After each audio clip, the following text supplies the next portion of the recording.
14장 1절에서 7절의 말씀입니다. 이에 이고니온에서 두 사도가 함께 유대인의 해당에 들어가 말하니 유대와 헬라의 허다한 무리가 믿더라.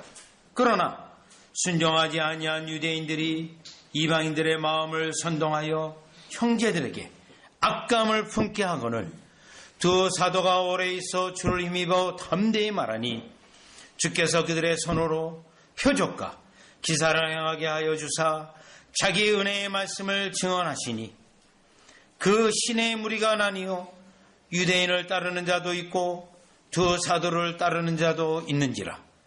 이방인과 유대인과 그 관리들이 두 사도를 모욕하며 돌로 치려고 달려드니 그들이 알고 도망하여 루가오니아의 두 성 루스드라와 더베와 그 근방으로 가서 거기서 복음을 전하니라.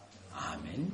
오늘 본문의 말씀은 사도행전 13장에 비시디아 안디옥에서 이미 어려움을 당하고 핍박을 당하고 그 비시디아의 안디옥에서 어려움 때문에 이제 이고니온으로 와서 해당에 가서 복음을 전하는데 역시 또 어려움과 핍박과 고난이 이 두 사도 바나바와 바울에게 일어났습니다. 그럼에도 불구하고 바나바와 바울은 복음을 전하는 것에 지치지 않고 또 하나님의 은혜로 오래 있어 더 열심히 복음을 전하는 모습이 오늘 본문의 말씀입니다. 자, 그런데 오늘 본문의 말씀은 분명히 14장 1절에 보면 해당에 들어가서 유대인에게 말씀을 전하면 바울과 바나바는 핍박이 일어날 것을 너무나도 잘 알고 있습니다. 그럼에도 불구하고 그곳에 들어가서 복음을 전하고 또 마치 예상이나 한 듯이 핍박이 일어났을 때 전혀 개의치 않고 복음을 전하였으며 그 복음을 전하는 것에서 그 핍박이 강도가 더 세어지면 결국 비시디 안디옥에서 발을 떨어뜨리고 먼지를 떨어뜨리고 옮겼듯이 역시 이와 같이 지역을 옮겨서 복음을 계속 전하게 됩니다. 자, 그러면 오늘 본문에서 핍박이 계속적이고 연속적이고 그치지 않는데 오늘 본문 14장 2절에 보시면 그러나 순종하지 아니한 유대인들이 라고 되어 있어요. 자, 이 본문이 이렇게 된 것은 하나님의 말씀을 이미 가지고 있습니다. 유대인들은요, 구약성경을 가지고 있습니다. 그리스도에 대한 예언에 대한 말씀을 가지고 있습니다. 그럼에도 불구하고 순종하지 않는다. 여러분, 믿지 않는 것을 순종하지 않는 것으로 말씀하고 있고 또 이 핍박은 믿지 않는 자들, 이방인에게서 온 게 아니고요. 유대인에게서 왔고 유대인들이 이방인을 선동해서 이방인들도 합세해서 두 사도에게 어려움이 오게 된 겁니다. 자, 그렇다면 오늘 이 본문을 가지고 핍박이 연속성으로 반복적으로 오는데도 불구하고 바울과 바나바는 복음을 열심히 전했던 것입니다. 자, 그러면 여러분이 생각하기에 이렇게 열심히 복음을 전하는데 하나님, 바울과 바나바에게는 뭐 이들이 나쁜 짓 한 적도 없고 복음을 잘못 전하는 것도 아니고 핍박이 없으면 안 될까요? 그러면 더 열심히 복음을 전하고 더 강력하게 복음을 전할 텐데 왜 이렇게 하나님의 말씀을 증거하고 하나님의 말씀을 열심히 하는데 왜 핍박이 일어날까요? 라는 이 질문을 할 수 있는데 이 본문을 통해서 왜 하나님은 두 사도에게 바울과 바나바에게 핍박을 허락하셨는가? 허용하셨는가?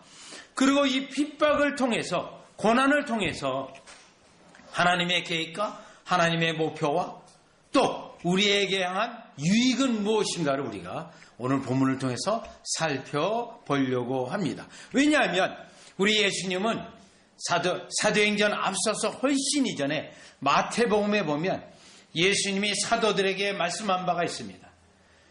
12명의 제자들로 전도 여행을 가게 할 때 이런 말씀이 있습니다. 너희들이 복음을 전할 때 반드시 핍박이 일어날 것이다. 그러면 핍박이 일어나게 되면 이 도시에서 이 도시로 옮겨갈 것이다. 이미 지침을 내리셨고 말씀하셨어요.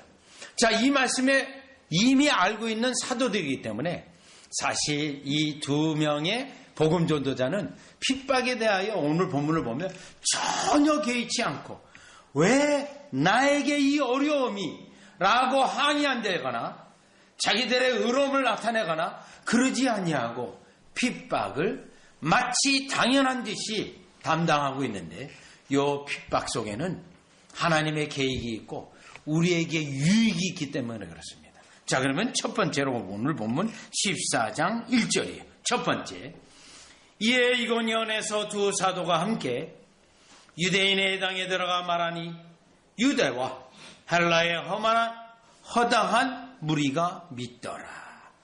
핍박이 일어날 것 너무 자명합니다. 그런데요, 그럼에도 불구하고 그곳에 들어가서 복음을 전하고 있습니다. 자, 그러면 이 핍박이 이미 그들에게 어마어마한 핍박이 일단 있었어요. 왜냐하면 그 13장 50절에 보면 이에 유대인들의 경건한 기브인들과 그 신의 유력자들을 선동하여 바울과 바나바를 박해하게 하여 그 지역에서 쫓아내니 두 사람이 그들을 향하여 발에 티끌을 떨어버리고 이고니온으로 가거늘. 중요한 포인트는 여기에요. 제자들은 기쁨과 성령이 충만하니라. 핍박 가운데 오히려 기쁨과 성령이 충만해요.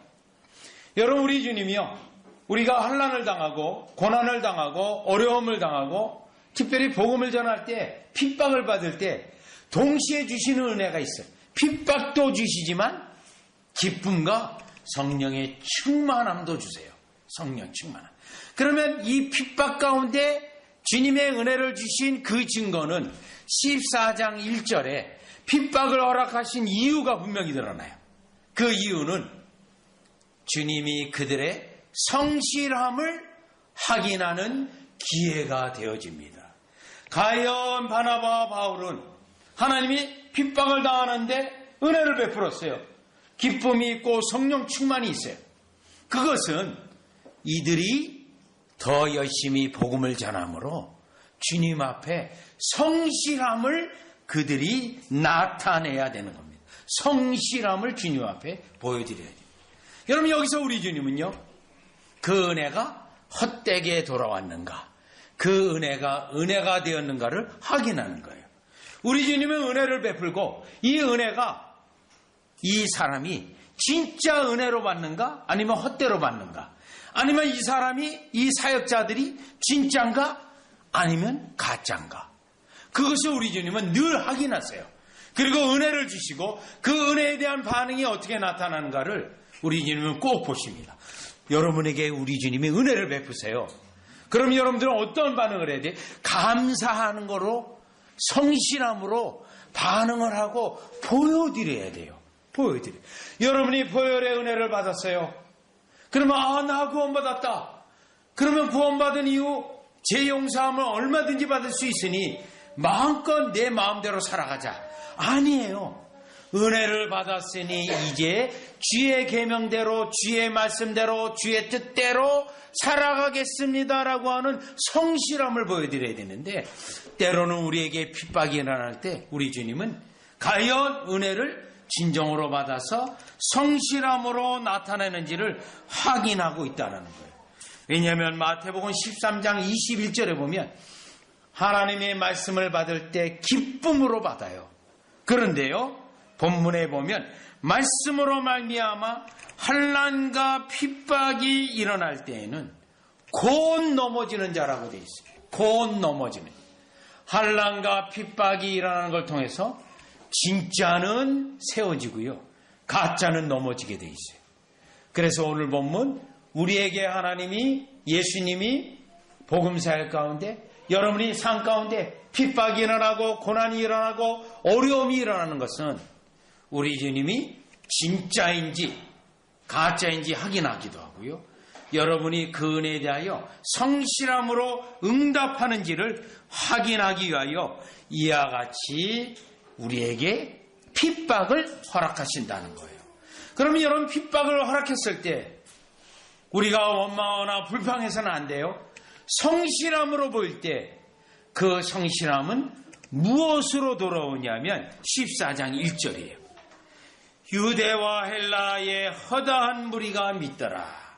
믿는 자들이 일어나는 거예요. 우리 주님이 그 성실함을 보고 또 축복하시는 거예요. 여러분이 주님의 은혜를 받고 핍박이 일어나서 불평하는 게 아니라 오히려 감사할 때 우리 주님은 또 위로하시고 또 축복을 하세요.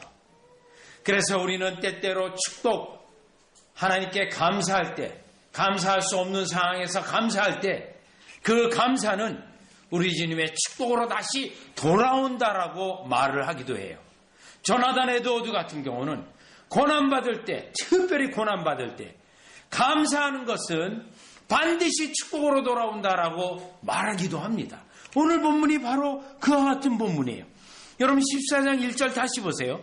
유다와 헬라의 허다한 무리가 믿더라. 이때 두 사도의 입장에서는 어떻습니까? 어렵다고 핍박이 일어났다고 이 사역을 안 했으면 이 하나님의 역사를 못 보는 거잖아요. 경험하지 못하는 거잖아요. 그런데도 하나님이 우리에게 핍박을 줬음에도 불구하고 허락했음에도 불구하고 끝까지 감당할 때 하나님이 우리의 수고에 대하여 축복하시고 위로하시는구나 라는 것을 그들이 체험하고 이들은 결국에 어떤 어려움과 고난과 환난이 있다 하더라도 그 다음에 오는 하나님의 축복을 알기에 불평하거나 원망하지 아니하고 핍박 속에 신실함을, 성실함을 주님께 보여드리는 두 명의 복음사역자라는 겁니다. 따라서 저와 여러분은 때때로 우리에게도 어려움이 와요. 신실히 믿을수록 더 어려움이 와요. 말씀대로 살려고 하면 더 어려움이 와요. 시험입니다. 우리 하나님의 테스트예요. 테스트입니다, 여러분. 성실함을 나타내면 축복이고요. 성실함이 아니라 넘어지면 예비된 축복이 우리에게 적용되지 않아요. 우리에게 해당되지 않습니다. 그 축복은 그냥 날아가 버리는 겁니다. 누구에 의해서요? 내가 발로 찬 거예요. 내가 발로. 우리 주님은 테스트할 때 축복하려고 테스트한 거거든요. 창세기 22장에 왜 하나님은 갑자기 아브라함에게 너 사랑하는 아들 독자 이삭을 드리라. 사랑하는 아들이라는 건 너무 알아요. 하나밖에 없는 아들인 거 알아요. 근데도 바치라. 어떻게? 테스트였어요. 테스트. 안 됩니다. 주님 그러면요. 여호와 일에 그리스도의 축복의 말씀을 아브라함은 못 받아요. 그런데요. 묵묵히 순종을 했어요. 신실함, 성실함을 보여드렸어요. 그때 여호와 이레로 축복하신 하나님이십니다. 그래서 우리 오늘 14장 1절 우리 주님이 우리에게 환난과 핍박과 고난을 주신 것은 테스트예요. 여러분은 성실함을 나타내요. 그 다음에 우리 주님이 우리의 모든 수고에 대하여 축복하고 청량감을 주는 은혜를 여러분이 누리시기를 주 예수 그리스도 이름으로 축원합니다. 자, 그러면 이제 두 번째로 왜 이 핍박을 허락하시고 핍박 속에 하나님의 계획은 무엇일까? 볼 때 4절이에요. 4절. 여러분 2절에 보면 그러나 순종하지 아니하는 유대인들의 이방인들의 마음을 선동하여 형제들에게 악감을 품게 하니 아주 핍박이 심해지고 있는 점진적인 과정이에요.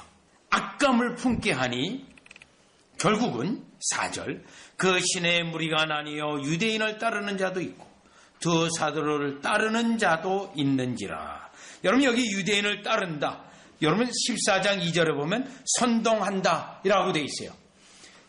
선동한다, 미혹한다 이 말은 마귀의 속성이에요.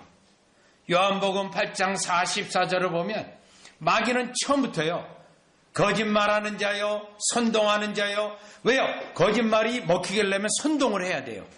그리고요, 살인하는 자라고 되어 있어요. 그래서 이 14장 2절에 선동이라는 이 단어가 마귀 역사라는 거예요. 마귀 역사. 여러분 과거의 세계사 속에서도 선동을 잘하는 그런 사람들이 있었습니다. 여러분 히틀러 같은 경우는 너무너무 선동을 잘하는 자였다고 합니다. 제가 이태리 로마에 갔을 때 그 광장 앞에 히틀러가 연설한 그 테라스가 있어요. 그러면서 그 관광 해설사가 설명을 해주는데 그 테라스에서 연설을 할 때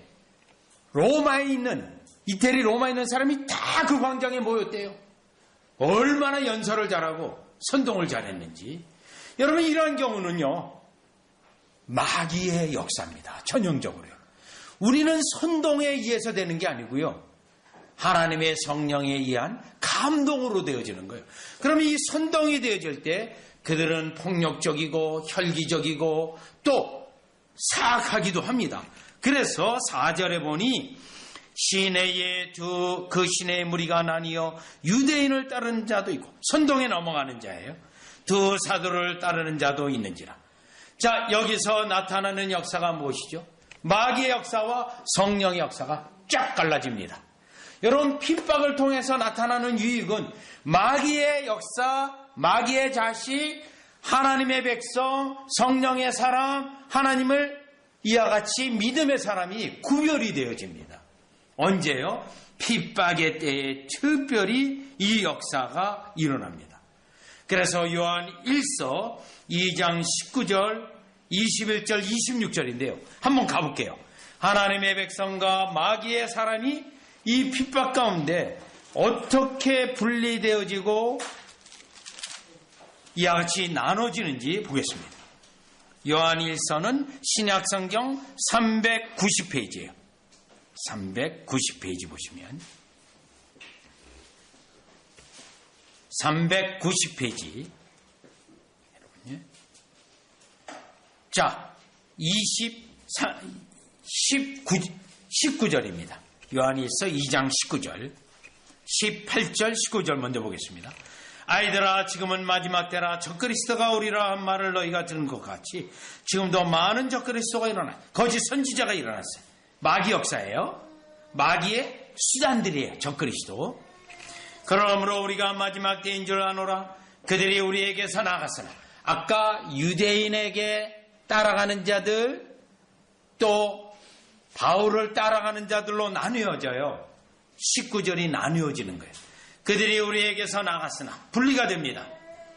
우리에게 속하지 아니하였나니 만일 우리에게 속하였더라면 우리와 함께 가였으려니와 그들이 나간 것은 다 우리에게 속하지 아니함을 나타내려 함이라. 이게 무슨 뜻이냐면 20절이에요. 너희는 거룩하신 자에게서 기름 부음을 받고 모든 것을 아니라. 한쪽은 성령의 사람들이에요. 성령의 은혜로 진리를 알아요. 진리를 알아요. 그러면 22절, 거짓말하는 자가 누구냐? 예수께서 그리스도임을 부인하는 자가 아니냐? 아버지의 아들을 부인하는 그가 적그리스도니. 마귀에 속한 자가 드러나게 되어요. 자, 그래서 24절, 너희는 처음부터 들은 것을 너희 안에 거하게 하라. 처음부터 들은 것이 너희 안에 거하면 너희가 아들과 아버지 안에 거하리라. 삼위 하나님의 구속의 은혜 가운데 있어요. 그러면 26절, 너희를 미혹하는 자들에 관하여 내가 이것을 너희에게서는. 미혹하는 자는 떨어져 나갔어요. 거짓말하는 자예요. 27절, 너희는 주께 기름 부음, 주께 받은 바 기름 부음이 너희 안에 거하나니 아무도 너희를 가르칠 필요가 없고. 여기에요. 결국 성령의 역사에 의한 사람과 마귀, 적그리스도에 의한 사람들이 분리가 되어진다는 거예요. 나눠진다는 거예요. 그러면서 사도 요한은 참된 말씀 위에 성령의 역사이기 때문에 그 가르침에 끝까지 머물러 있으라는 거예요. 다시 사도행전 14장 1절 그리고 4절로 들어온 무리가 나뉘었어요. 하나님의 사람과 거짓된 백성이 나눠지고 마는 겁니다. 우리 한국교회도 이러한 역사가 있어요. 1938년에 일제강점 시기예요. 일본이 한국의 교회에 신사 참배를 계속 요구해서 1938년 평양 서문교회에서 신사 참배를 가결합니다. 그래서 우리가 예배 드리기 전에 신사 참배를 먼저 하고 그 다음에 예배를 드립니다 라고 가결을 하는데, 그때 서문교회 일본 형사가 100명이 깔렸다 그러더라고요. 예배당 안에 형사가 계속 위협하면서 빨리 가결시켜라. 그 역사가 있었어요. 한국교회의 치욕적인 역사죠. 우상숭배를 한국교회. 회개하지 않았기에 1950년 6.25가 일어난 것으로 영적으로 역사를 그렇게 해석합니다. 이때 두 부류로 딱 나눠집니다. 신사참배를 그래 어쩔 수 없다. 타협을 하는 그룹이 있어요. 그들은 명분이 있어요.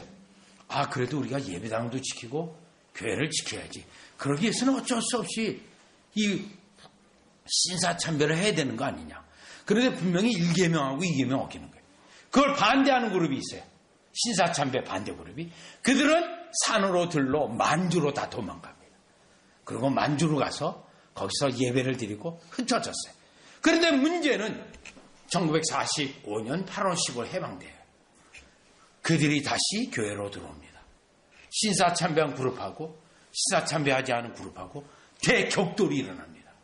이쪽에서는 우상숭배했으니 회개하고 자중하고, 목사 같은 경우는 목사직을 내려놓고 회개하라. 그런데 이쪽이요, 신사참배한 그룹이 거부했어요. 그 거부함을 통하여 한국교회가 뼈아픈 하나님 앞에 범죄한 것에 대한 회개의 기회를 놓칩니다. 여러분, 무엇을 알 수 있습니까? 신사참배 가결한 그룹은요, 나중에 1950년 이후로 점점 자유주의 신학, 잘못된 신학으로 가서요, 한국교회에 이미 우상숭배 및 거짓 신학이 크게 창궐하는 교단이 되어버리고 맙니다. 교단이요.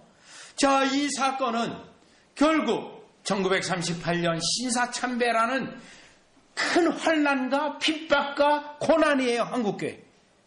적당히 타협한 그룹, 하나님의 심판에 해당되어져요. 그러나 거부하고 산과 들로 가서 예배를 드렸던 그룹은 하나님이 자신의 백성으로 인정하는 구분하시는 하나님의 방법이라는 겁니다. 따라서 여러분, 어려움이 왔을 때, 고난이 왔을 때, 잠깐 신앙을 타협해야 될까? 신앙을 세상과 좀 타협을 해서 이 어려운 기회를 넘어갈까? 하나님의 축복 못 받습니다. 하나님 편에 확실히 서서, 그러면 하나님의 축복이 있어요. 하나님의 축복. 여러분, 남북전쟁이 일어났던 일이에요.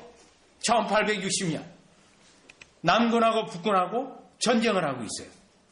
그런데 군수업자가 있었어요.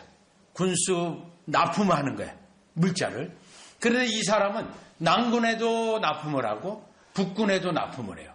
그런데 남군과 북군이 붙은 전장터에 갈 수밖에 없었어요. 어떡하지? 고민이 생겨요. 양쪽 다 자기 거래처예요. 그래서 머리를 썼어요. 위에는 북군 옷을 입고 밑에는 남군 옷을 입고 갔어요. 남군에서는 북군 옷 입은 거 보고 쏘고, 북군에서는 남군 보고 쐈어요. 현장에서 죽었어요. 뭘 말하는 겁니까? 타협하면 안 된다는 거예요.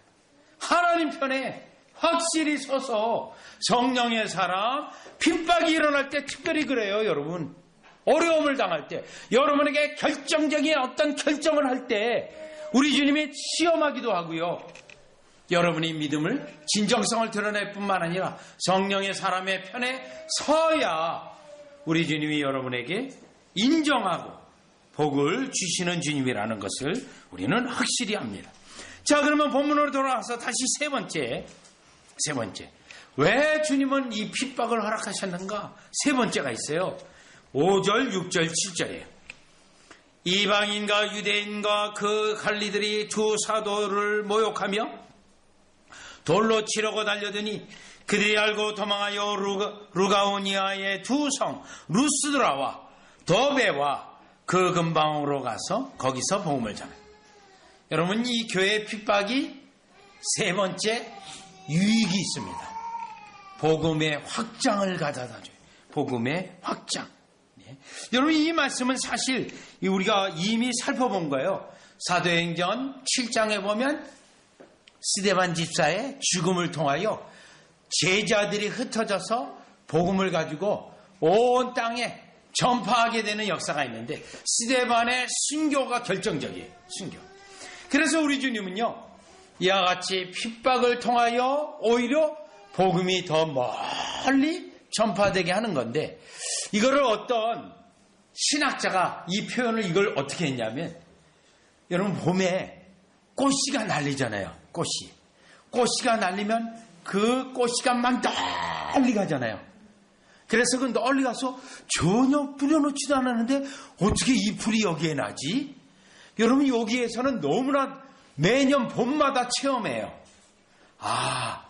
하나님의 섭리였죠. 그 식물들이 스스로 교배하지 못하고 하니까 바람에 의해서 날아가서 붙게 해서 식물을 번성하게 하시는 역사구나. 마찬가지에 복음이 핍박을 받을 때 오히려 그것을 통하여 이 복음이 아시아, 소아시아를 통하여 어디까지 갑니까? 유럽으로 가요. 유럽으로 가고 특별히 영국 같은 경우 언제 복음이 들어갔냐면 AD 430년. 그러니 예루살렘에서 영국까지 가는데 한 400년 걸린 거예요. 400년. 그런데 결정적으로 로마 제국 시대니까요. 핍박을 통해서 점점 흩어지게 하는 하나님의 복음의 확산의 역사라는 것입니다. 자, 그러면 이 복음이 얼마나 핍박을 통해서 확산되는지 사도 바울의 경우를 직접 한번 가보겠어요. 빌립보서 1장 12절입니다. 빌립보서 1장 12절에 보시면 지금 이 빌립보서는 사도 바울이 로마 감옥에 갇혀있는 상황 속에서 쓴 서신이에요. 지금 로마 감옥에서요. 1장 12절. 로마 감옥에 썼기 때문에 지금 바울은 복음을 전할 수가 없어요. 로마 감옥에 있어서요. 그런데 복음이 전해져요. 어떻게 가나 보죠. 형제들아, 내가 당한 일이 도리어 복음 전파의 진전이 될 줄을 너희가 알기를 원하노라. 아니, 사도 바울이 감옥에 갇혀 있는데 복음 전파의 진전을 이루었다는 거예요. 복음 전파에. 어떻게 해요? 13절. 이러므로 나의 매임이 그리스도 안에서 모든 시대 안가 그 밖에 모든 사람에게 나타났다. 시대 사람들이 믿기 시작했어요. 바울이 감옥에 갇혔는데요. 그 복음은 여러분 어떤 것도 어떤 사람이 막을 수가 없어요. 하나님의 능력의 복음이기 때문에 시대 사람들이 믿어요. 14절. 형제 중 다수가 나의 매임으로 말미암아 주 안에서 신뢰함으로 겁없이 하나님의 말씀을 더욱 담대히 전하게 되었느니라. 이거예요. 더욱 담대하게. 사도 바울이 로마 감옥에 갇혀 있어서 복음이 증거되지 아니하고 복음이 확산되지 못하게 인간들이 막았어도 하나님은 오히려 그 핍박을 통하여 복음의 확산을 더 이루시는 거예요. 시대 사람들이 믿고 그 주위에 있는 사람들이 또 믿고요. 그 바울이 감옥에 있는 걸 보고 더욱더 담대함을 얻어 복음을 열심히 전해서 복음의 확산이 이루어지게 됐다는 겁니다. 여러분, 이 역사는 종교개혁사를 보게 되면 너무 분명해져요. 특별히 종교개혁이 일어났을 때 1517년 루터에 의해서 종교개혁이 일어났고 그 종교개혁이 스위스에 있는 제네바에 있는 칼빈으로 통하여, 원래 칼빈은 프랑스 사람이에요. 그래서 프랑스 사람이기 때문에 스위스에 있으면서도 프랑스를 복음을 위해서 굉장히 수고를 많이 해요. 기독교 강요를 썼는데 다시 불어로 번역해서 또 왜요? 자기 조국이니까요. 그래서 이 프랑스는 로마 캐톨릭 국가예요. 1559년에 프랑스 신앙고백서가 나와요. 신앙고백서가 나왔다는 것은 어떤 복음 전하는 자가 특별한 사람이 없어요. 스위스 제네바에서 계속 프랑스 문서로 전도 문서 만들어서 계속 프랑스로 보내니까 믿는 자들이 일어났어요. 그러다 보니 프랑스 국가가 왕이 가만둘 수 없습니다. 프란시스 2세요. 예수 그리스도 믿는 자를 죽입니다. 어마어마하게 죽여요. 그 자들을 죽이는데 1859년 이후에, 1559년 이후에요. 신앙고백서가 나왔으니까 그들을 우리는 위그노라고 불러요. 위그노. 이게 프랑스 말이에요. 그들이 신앙의 철두철미한 자들이라고 부르는 거예요. 그들이 그때부터 박해를 당하면서 프랑스 파리에 가면 루브르 박물관이 있어요. 루브르 박물관 그 바로 뒷담으로 이렇게 가보면 골목이 큽니다. 거기에 하루에 3,000명씩 죽어요. 그래서 거기에 사람의 피로 강이 흘렀다고 돼 있어요. 그래서 어쩔 수 없이요. 요 위그노라고 불러요. 위그노들이 전 유럽으로 흩어질 수밖에 없어요. 영국으로 갑니다. 영국에 가서요. 근데 이 사람들이 하나님의 은혜로 손재주가 굉장히 좋아갖고 지혜가 많은 사람들이었어요. 그래서 엘리자베스 여왕 때부터 이미 영국으로 와서 영국 산업의 혁명과 같은 일들을 그들이 해요. 네덜란드로 가요. 독일로 가요. 결정적인 거는 자기 민족 사람인 칼빈에게 갑니다. 스위스 제네바로 가요. 이들이요. 위그노들이. 그런데 그때 칼빈이 막 난민자들이 오잖아요. 난민. 그래서 칼빈은 이 난민자를 어떻게든지 신앙으로 끝까지 세우기 위해서 자기 설교를 출판하기 시작해요. 그래서 그 출판에서 얻은 수익을 이 난민 구제에 다 씁니다. 그러면서 그때 칼빈이 위그노들에게 자기 민족이잖아요. 여러분 시계를 만들어 보세요. 그 말이 오늘날 현재 스위스 시계 산업이 거기서부터 시작됐어요. 여러분 롤렉스 하면 유명한 시계잖아요. 그 명품 시계들 다 스위스잖아요. 그게 위그노부터 온 거예요. 위그노.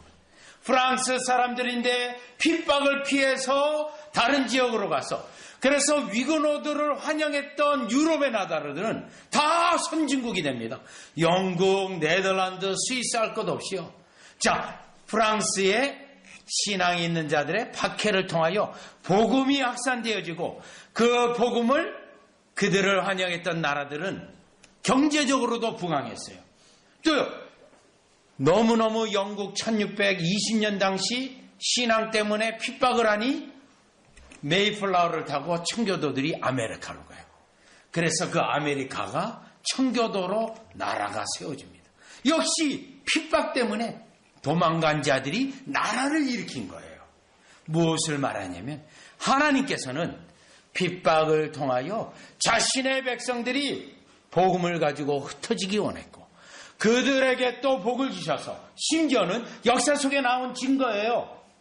그 복음을 받아들인 민족들조차 복이 되게 하시는 하나님의 역사를 이루는데 오늘 본문에 있는 것처럼 핍박이 그냥 우울하고 어려운 것이 아니라 하나님의 역사를 이루는 자신의 오히려 목적을 이루는 역사이기 때문에 오늘 이 본문을 통해서 여러분에게 핍박과 고난, 믿음 때문에 결정적인 우리 주님이 테스트한다거나 확인할 때 확실히 고난 속에 핍박 속에 확실히 주님 편에 서서 전능하신 하나님의 손에 은혜를 누리고 복을 받는 여러분이 되시기를 주 예수 그리스도 이름으로 축원합니다.